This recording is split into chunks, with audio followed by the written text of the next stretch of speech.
70 साल बाद मध्य प्रदेश राष्ट्रीय उद्यान में नाभिया से पहुंचेंगे 8 चीता।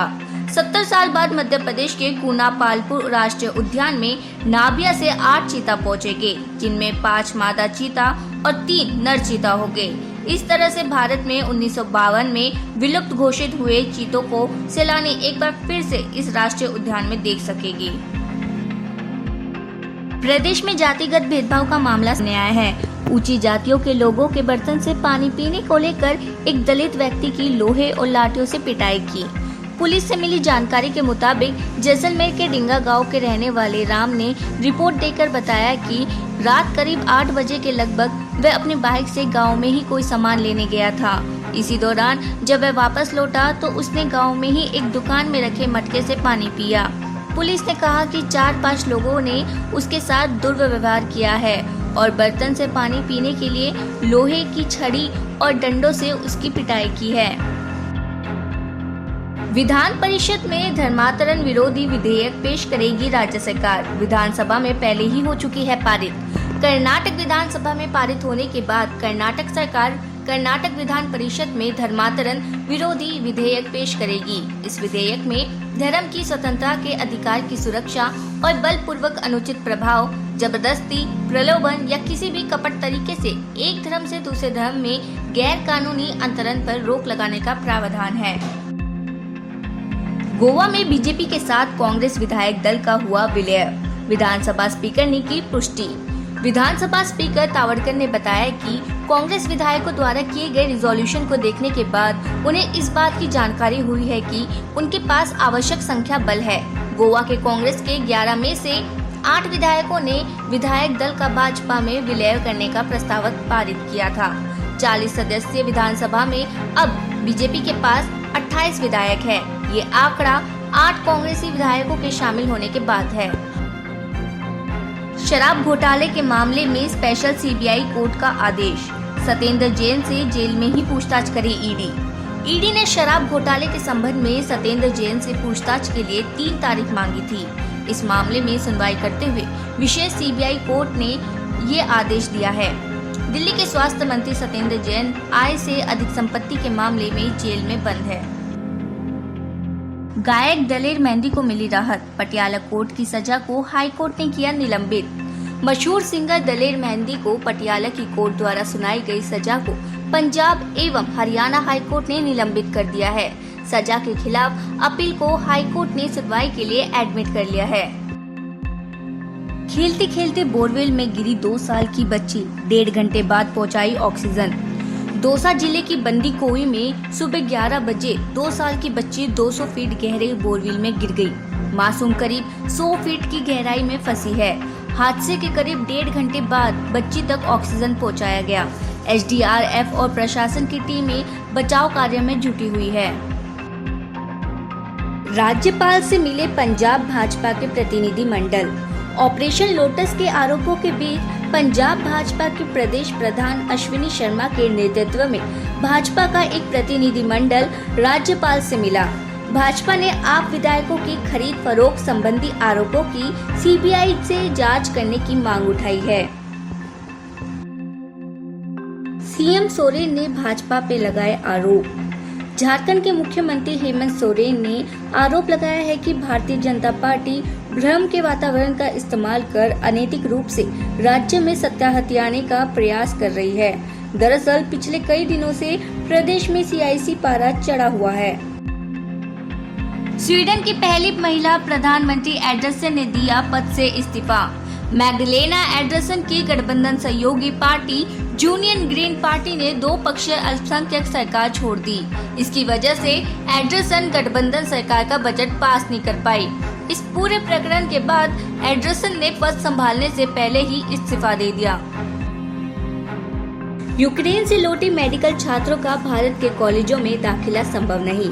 इस मामले में केंद्र सरकार ने सुप्रीम कोर्ट में हलफनामा दाखिल किया है। इस मामले की अगली सुनवाई शुक्रवार को होगी। यूक्रेन से लौटे मेडिकल छात्रों को भारत के कॉलेजों में एडमिशन देने की मांग पर सरकार ने जवाब दाखिल किया है। दरअसल ये वो छात्र हैं जो या तो नीट में कम अंक के चलते वहां गए थे या सस्ती पढ़ाई के लिए गए थे। सरकार ने सुप्रीम कोर्ट को बताया है कि यूक्रेन से लौट आए छात्रों की सहायता की जाएगी। सुप्रीम कोर्ट ने अदालत को जमानत के मामले पर जल्द फैसला करने को कहा। सुप्रीम कोर्ट ने कहा है कि अदालत को किसी भी तरह से जमानत की याचिका पर तेजी से फैसला करना चाहिए और याचिकाकर्ता को अनिश्चितता की स्थिति में धकेलने के लिए इससे बहुत ज्यादा समय तक लटकाकर नहीं रखना चाहिए। गुजरात उच्च न्यायालय द्वारा सामाजिक कार्यकर्ता तीस्ता सीतलवाड़ की जमानत याचिका पर नोटिस जारी होने के 6 हफ्ते बाद सुनवाई की तारीख मिलने पर उठ रहे सवाल के बाद सुप्रीम कोर्ट ने ये टिप्पणी सामने लाई है। भारत की आर्थिक विकास दर के तेजी से बढ़ने की उम्मीदों को लगा झटका। रेटिंग एजेंसी फिच रेटिंग्स ने चालू वित्त वर्ष के लिए भारत के आर्थिक विकास के पूर्व अनुमान को 7.8% के पिछले अनुमान से घटाकर 7% कर दिया है।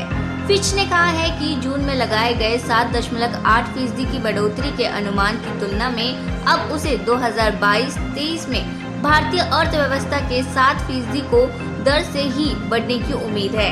इसका अर्थ है कि भारतीय अर्थव्यवस्था की विकास दर 0.8% कम बढ़ेगी। दिल्ली पुलिस ने आप विधायक अमानतुल्ला खान को जारी किया समन। खबर है कि दिल्ली की एंटी करप्शन यूनिट ने ये समन जारी किया है। अमानतुल्ला खान को वक्फ बोर्ड मामले में समन जारी किया गया। आप विधायक को शुक्रवार सुबह 11 बजे पूछताछ के लिए बुलाया जाएगा। बिहार में चोर को मिली कुछ ऐसी सजा। बताया जाता है कि समिस्तपुर कटिहार पैसेंजर ट्रेन साहिबपुर कमाल उमेश नगर के बीच गुजर रही थी। ट्रेन की खिड़की के पास बैठे एक यात्री मोबाइल से बात कर रहे थे। ट्रेन जैसे ही चलना शुरू हुई, चोर ने यात्री के फोन पर झपट्टा मार दिया। सतर्कता दिखाते हुए यात्री ने शातिर का हाथ पकड़ लिया। इसके बाद चोर को साहिबपुर कमाल से खगड़िया तक ट्रेन पर लटक कर ही ले जाया गया। करीब 15 किलोमीटर तक ट्रेन की खिड़की पर दोनों हाथ के सहारे चोर लटकता रहा। इस दौरान वह जान की भीख मांगता रहा।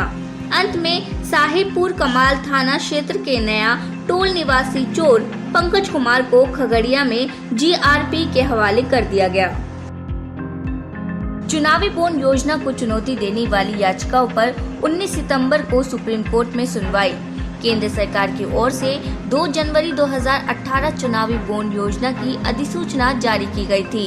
इस योजना के तहत कोई भी व्यक्ति चुनावी बॉन्ड खरीदकर किसी भी राजनीतिक पार्टी को फंड दे सकता है।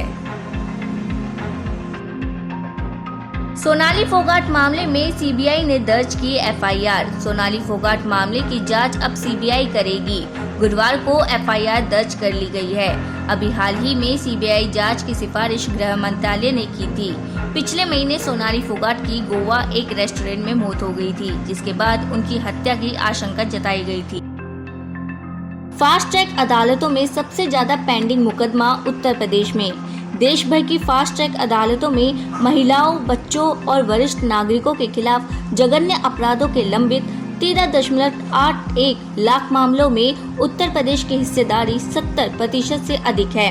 कानून मंत्री किरेन द्वारा उच्च न्यायालयों के मुख्य न्यायाधीशों के साथ साझा किए गए आंकड़ों में ये जानकारी दी गई है।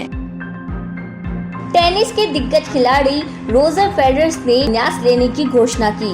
स्विट्जरलैंड के टेनिस के दिग्गज खिलाड़ी रोजर फेडरर ने गुरुवार को अचानक संन्यास लेने की घोषणा कर दी।